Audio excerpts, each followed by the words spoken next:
দেখার জন্য না অ্যাকচুয়ালি ম্যানেজমেন্ট বা কোচ থেকে সবসময় কথা হচ্ছে এটাই যে আমরা আমাদের মানে শক্তিশালী যে টিমটা আছে এটা নিয়ে খেলবো।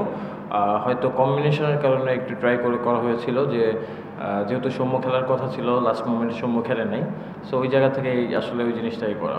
আমার কাছে মনে হয় যে বড় বাউন্ডারি বা ছোট বাউন্ডারি, হ্যাঁ অবভিয়াসলি আমার কাছে মনে হয় যে যেটা স্ট্যান্ডার্ড ওইটাই থাকা উচিত। আর হয়তো আমার কাছে মনে হয় যে হ্যাঁ, যেহেতু টি-20 ম্যাচ, হাই স্কোরিং ম্যাচ হচ্ছে, বাউন্ডারি লাইনে আউট হওয়ার সম্ভাবনাও বেশি থাকবে, এটা নর্মাল। ডেফিনেটলি দেখেন আমরা থ্রু আউট দ্য টুর্নামেন্ট আমরা ভালো খেলেছি, বাট অবশ্যই এটা একটা অ্যালার্মিং আমাদের সাইড আমাদের জন্য। আমার কাছে মনে হয় যে সবাই সবার জায়গা থেকে অবভিয়াসলি চিন্তা করতে পারবে, এবং আমার কাছে মনে হয় যে ক্রিকেট জিনিসটা এরকম যে ভালো ক্রিকেট খেলেই জিততে হবে। নর্মালি আপনি আসলেন জিতবেন এটা আশা করা ঠিক না। যেদিন ভালো ক্রিকেট খেলবেন ওই দিনই পার্টিকুলার ওই দিনটাই জিতবেন।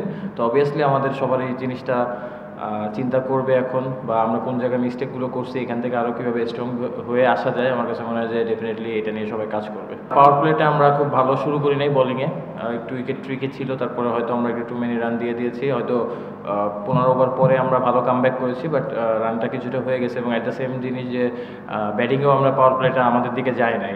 তো ফার্স্ট 6 ওভার টি-20তে বোলিং বলেন বা ব্যাটিং বলেন খুবই ইম্পর্টেন্ট, বাট দুইটাই আমাদের এগেনস্টে গিয়েছে। না, এটা আসলে এরকম কিছু না। আমার কাছে মনে হয় সবসময় টিমের জন্য কন্ট্রিবিউট করতে চাই। হয়তো আলহামদুলিল্লাহ ভালো যাচ্ছে এখন। অবভিয়াসলি চেষ্টা করবো যাতে এই জিনিসটা থ্রু আউট দ্য টুর্নামেন্ট করতে পারি। এবং সবথেকে বড় জিনিস আমার কাছে যেটা সবসময় বলি, রান করার থেকে টিমের জন্য প্রয়োজনে কোন রানটা ইফেক্ট পড়তেছে, উইনিং কন্ট্রিবিউট করতে পারতেছে, ওইটা ইম্পর্টেন্ট। অবভিয়াসলি সবসময় এটা চেষ্টা করবো, এবং নেক্সট ম্যাচগুলো ওই জায়গা থেকে নিজেকে আরও ইমপ্রুভ করে ভালো করার চেষ্টা। সাফল বা স্টেডি, এটা আমার গেম চেঞ্জ, যেটা হয়তো যেটা বললাম যে উইকনেস কিছু থাকলে অবশ্যই কাজ করা হয়, বাট আমার কাছে মনে হয় না যে এরকম সাফল বা কোনো কিছু। যখন লোয়ার অর্ডারে ব্যাটিং করি বা এতে করি, জিনিসগুলো আসলে আপনার ফিল্ডিং অনুযায়ী অনেক সময় সাফল করা লাগে, এটা পার্ট অফ গেম। এবং মানে আমার পার্ট অফ গেম, মানে আমি যে গেম সেন্সে ব্যাটিং করি এটা।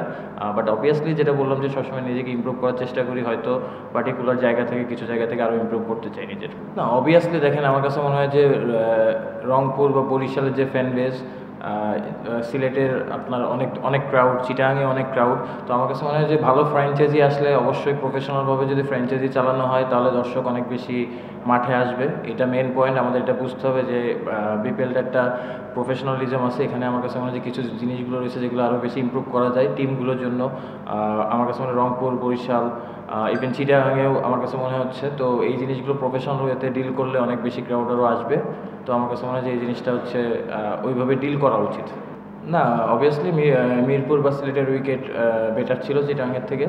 এই কারণে আমার কাছে মনে হয় যে হাই স্কোরিং ম্যাচ হয়েছে ওখানে। বাট এখানে উইকেট ওকে, গুড।